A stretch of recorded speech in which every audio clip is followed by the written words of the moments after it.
মিষ্টি খেতে বরাবরই আমি অনেক পছন্দ করি। তারপরে যদি হয় সাতক্ষীরা ঘোষডিয়ারি মিষ্টি তাহলে তো কোনো কথাই নেই।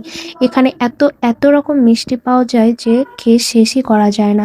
তো আমি প্রায়ই আরকি টেস্টের জন্য ২ টা করে মিষ্টি ট্রাই করে থাকি কোনটার টেস্ট কেমন।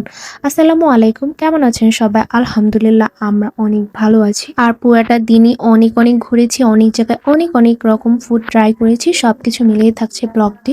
তো সকালে আর কি এই হচ্ছে বানটা নিয়ে আর এই যে কিছু ফল সেগুলো দিয়ে আর কি নাস্তা সেরে নিচ্ছিলাম।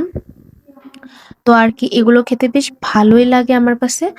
তো তারপরে বিকেলের দিকে আর দুপুরের ক্লিপটা নেওয়া হয়নি।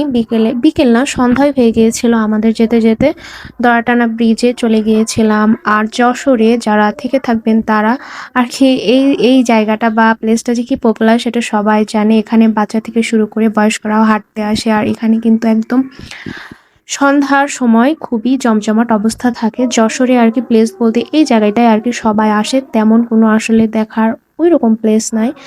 তারপরে আমার খুব ইচ্ছা হচ্ছিল যেহেতু আর কি বাহিরে অনেকক্ষণই ছিলাম, সন্ধ্যায় কিছু খাই। তো এখানে আমরা একটা রোড সাইডের দোকানে আমরা হাঁসের মাংস আর হচ্ছে সিটা রুটি নিয়ে নিয়েছিলাম। আর আলহামদুলিল্লাহ খাবারটা কিন্তু বেশ মজাই ছিল। আর সিটা রুটি কিন্তু সাতক্ষীরার ট্র্যাডিশনাল একটা পিঠা কিংবা রুটি। এটা কিন্তু তৈরি করাও খুবই ইজি আর খাওয়ার তো কোনো কথাই নাই, এত মজা। আর সাতক্ষীরায় কিন্তু চিটা রুটি দিয়ে হাঁসের মাংস খুবই একটা ট্র্যাডিশনাল খাবার। আমি যতবারই আমার শ্বশুরবাড়ি গিয়েছি ততবারই আরকি এই খাবারটা আমি মিস করি নাই। এটা ওরা হচ্ছে সবসময়ই আরকি খেয়ে থাকে।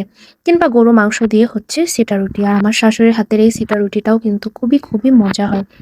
তারপরে আরকি এই যে মিষ্টিগুলো ট্রাই করে নিচ্ছিলাম। বেশ রকমই মিষ্টি নেওয়া হয়েছে। প্রায় ৪ আইটেমের মিষ্টি নেওয়া হয়েছে ট্রাই করার জন্য। যদিও মিষ্টি খাওয়া কিন্তু একদমই উচিত না। তারপরেও আরকি মাঝে ট্রাই করি। কারণ আমার হাসব্যান্ডেরও মিষ্টি অনেক পছন্দ। আমার হাসব্যান্ড চাহে চিনি খায় না কিন্তু মিষ্টি দেখলে মাথা খারাপ হয়ে যায়। মিষ্টি সে এত বেশি পছন্দ করে। তো যাই হোক মিষ্টিগুলো কিন্তু এক কথায় দেখেই বুঝতে পারছেন একদমই পিওর সানার আর সাতক্ষীরা যশোর এখানে একদম খাঁটি গরুর দুধ দিয়ে আরকি মিষ্টি খুব মজার মিষ্টি তৈরি করা হয়। আর সাথে ঘি তো করা হয়।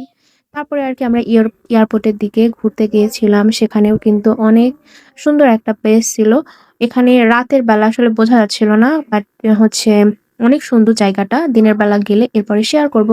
তো সবাই অনেক ভালো থাকবেন। আমার জন্য অনেক দোয়া করবেন। আমি যেন দ্রুত সুস্থ হয়ে যেতে পারি। তো আল্লাহ হাফেজ।